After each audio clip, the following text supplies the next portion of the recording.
Hello, I am Belinda Kuhlewein and I am a wearable art creator who specialises in making wearable art, and this program that we're putting on for you today is brought to you by the Sunshine Coast Council Living Smart program. And today I'm going to show you how to create a necklace out of your old t-shirts. So here we have a few old t-shirts. So this is usually something you have in your wardrobe or something in your husband's cupboard or something in somebody else's cupboard. Now the best shirts to use, I feel, you can do t-shirts or singlets, whatever it is you have around, but the ones with the pattern I feel are the most interesting because as you can see by the one that I'm wearing, when you've got colour in there, which comes off the front of the print off the tee, it makes it a little bit more interesting. So for today's exercise, I have chosen my husband's favourite. He doesn't know I've taken this, but it's so beautiful, how can you not? So the first part of the workshop, what we need to do is have all of our utensils. So what you're going to need is a pair of scissors, a ruler, and one of your old t-shirts, and away we go. So the first thing we want to do is cut the hem of the t-shirt off. So get a great sharp pair of scissors.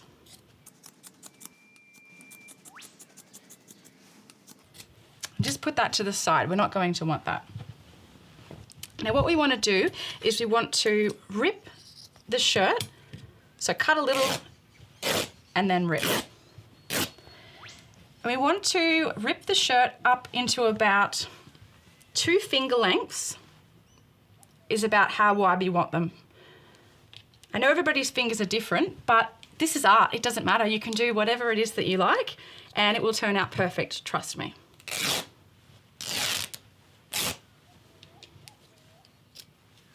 So we'll make a pile to the side there of all of our ripped pieces.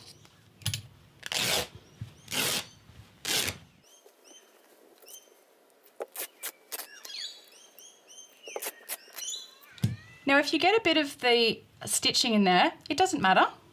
You'll probably have some excess anyway, so you may choose or choose not to use it. It could add a little bit of texture and make it a bit interesting, so it's up to you what you do. But this tag is definitely not something we want in our design, so we will remove that. And then just keep ripping. Rip away until you've finished the whole shirt.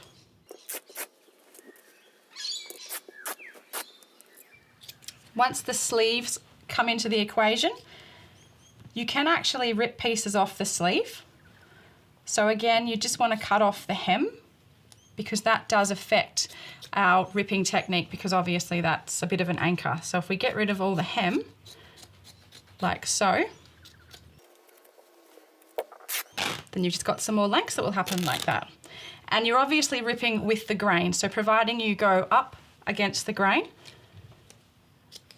then you'll get that nice rolled over edge. You see how it rolls like that? That's what we're going for. And that will just happen naturally. Now this is this nice coloured part that I'm talking about.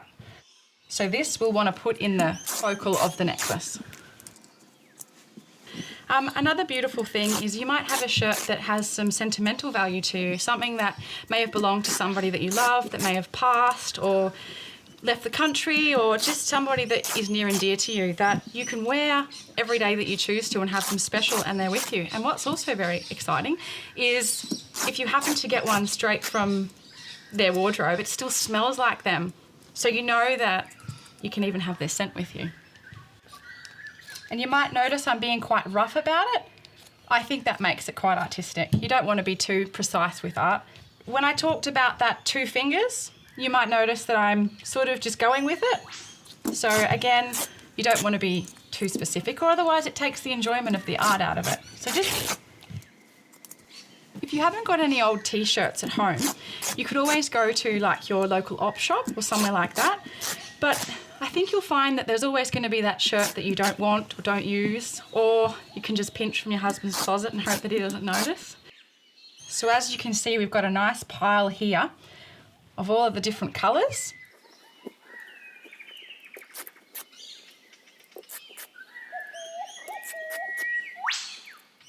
Start over this side for something different, keep it interesting.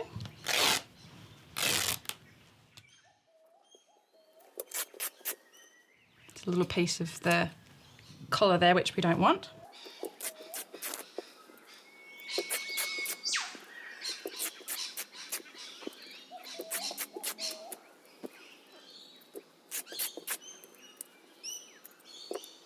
And you could use the sleeve. I like to keep these just in case we realise towards the end that we needed some more, but I feel like we're going to have enough there. So that's what we're left with. So from here, what we want to do is choose the 7 longest pieces. So you just sort of roughly get an idea of which ones are the longest. So if you line them all up,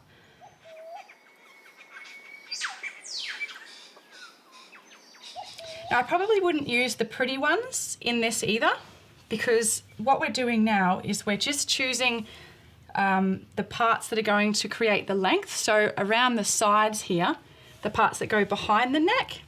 So you're not really going to see those. So save your pretty pieces for the center of the creation. So these ones just need to be your 7 longest and nothing too special.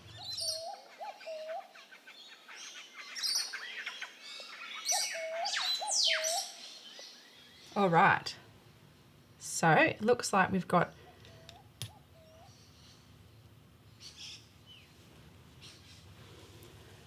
one, two,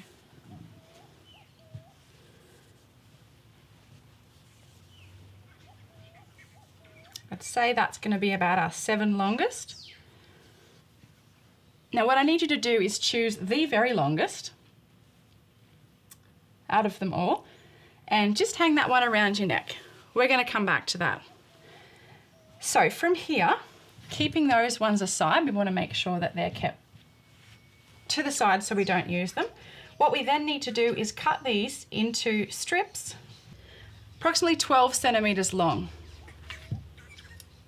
So you can do it all in one, like this, save a little bit of time, since you went to the effort of sectioning them all off, providing you set them all straight.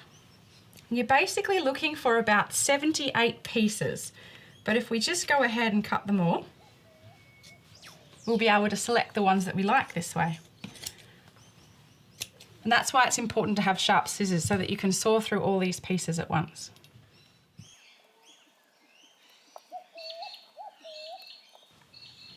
Put these little bits that we don't need to the side, because you will get some stray pieces, because as we were ripping we weren't getting full, you know, there's the pieces the exact same length. So we'll put those little stray pieces to the side.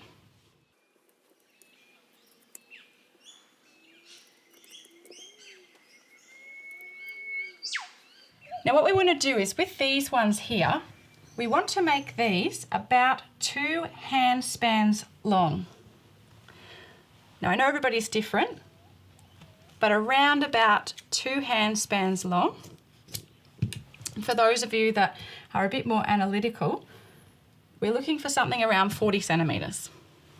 And then the offcuts we can then put back into our 12 centimeter strips.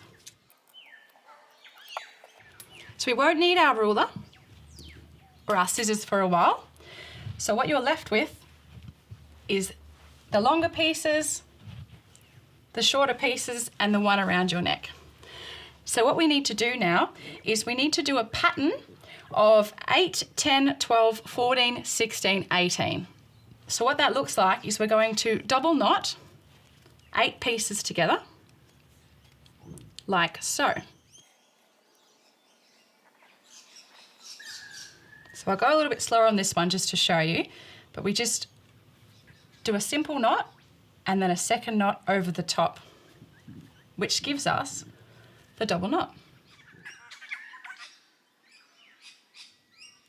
Now, if you were ever to do this with your friends and you're all together and you can't remember what you're up to, it's no problem, just go and do a count. So we've got 1, 2, 3, 4, 5, 6, 7, and then 8. Then what we want to do is add a long one. And then we start again. So 8, 10, 12, 14, 16, 18 is the pattern we're going for. Now, as you get experienced with this, you might think, oh, I want to make something really big. And you can make these really long and do any kind of pattern you like. But the reason we're adding 2 each time is simply so that when the necklace is together, it sits at different lengths. So I find the best technique is to add 2 each time.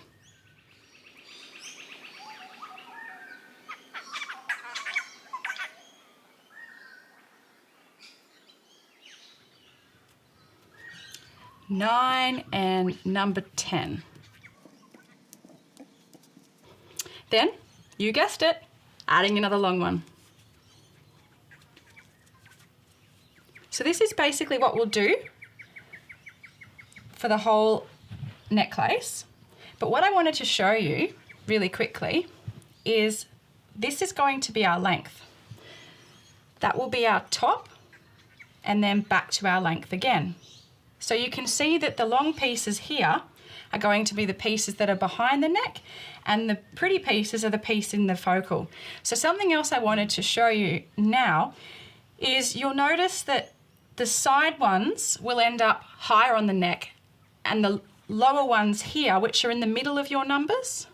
So for example, this 10, it was these guys here that will be in our focal. So you have the option of using not so exciting ones here, but keeping all your pretty ones for the middle. All right, now we're up to our 12. So we've got 8, 10, 12, here we come. So I'm starting with a boring one again, because I know it's not really going to be seen, so that's just a plain white one there. You could probably do 2 boring ones. Then fill the center with pretty and then go back to boring.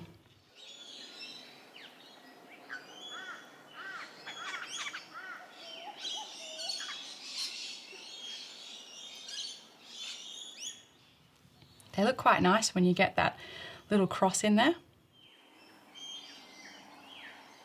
Just do a little count again. 1 more and we're at 12.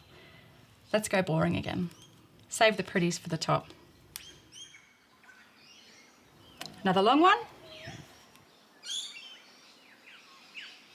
And we're up to 14 now. So you'll just get this long string with these long pieces in the center. 14, here we come.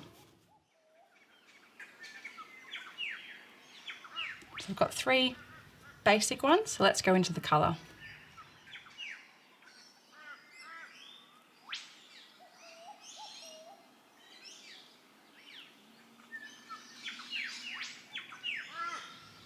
All right, we're at 14 now.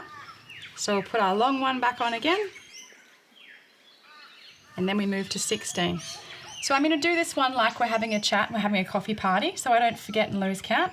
I'll put aside my 16 first.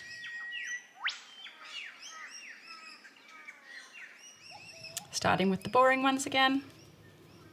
Well, they're not boring.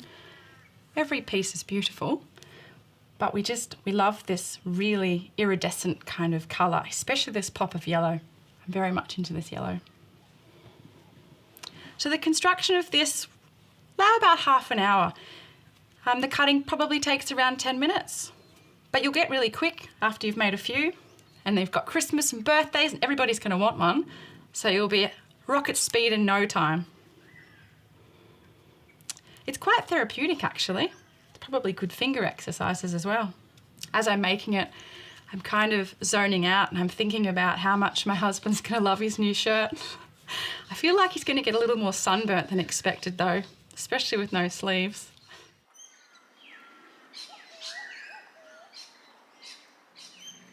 So you've probably worked out by now that what I'm doing is after the double knot, I'm pulling back on the other 2 strings, but not too much because sometimes it can slip. Because you do want these knots to be a little bit loose, because if you over pull a knot, it just doesn't look as exciting. You want it that real fat kind of fluffy look. So you just tie it over and then just pull back a little bit.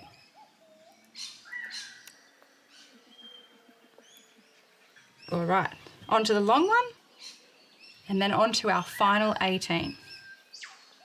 Now knowing this is the last one, we might as well get all the pretty ones out.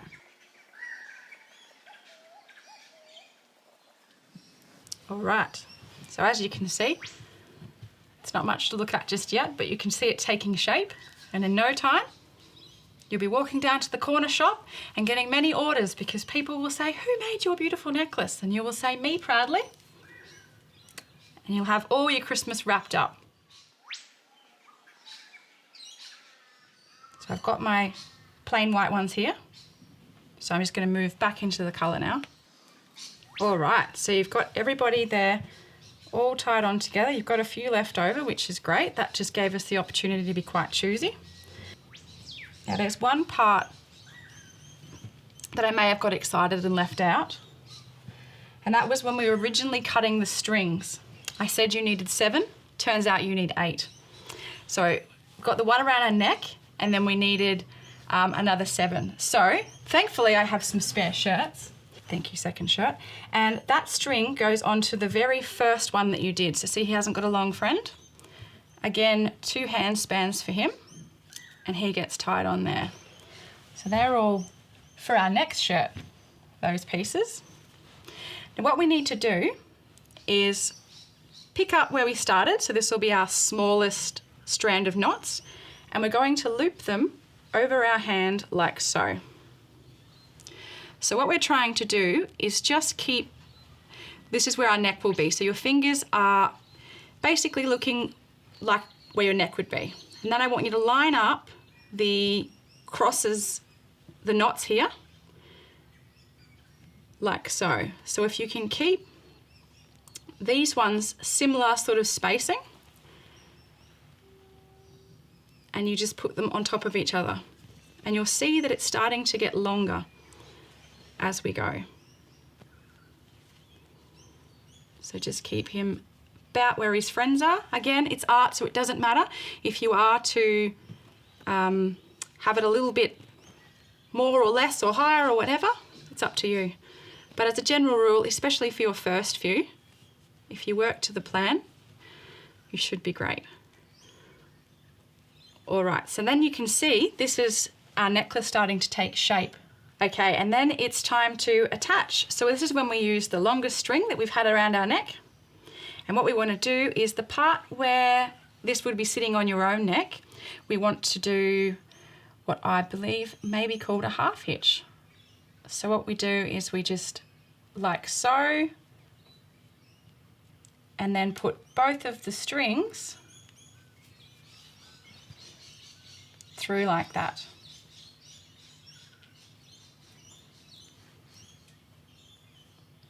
And then we'll just run along the necklace like so. And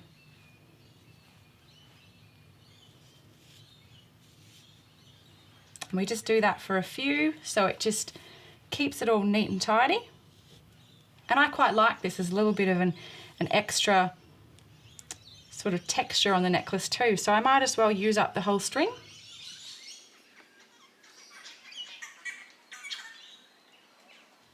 And then I just let those 2 parts of the string just fall into there like so. And this is your completed necklace. So what's one man's rag or one man's favourite shirt is now your beautiful wearable art. And as I was saying, they look quite nice when you mix 2 colours together. So you can see there by bringing the 2 in, it's quite beautiful. And you can also now understand why it was so important to keep the prettier colours for the centre, because see around here, you're not quite seeing much colour because that would be around behind your sort of neck. So keeping it in there like that. So thank you so much for watching. I'm Belinda Kuhlewein from Husk and Vine, and I look forward to bumping into one of you in the street rocking your new t-shirt creation.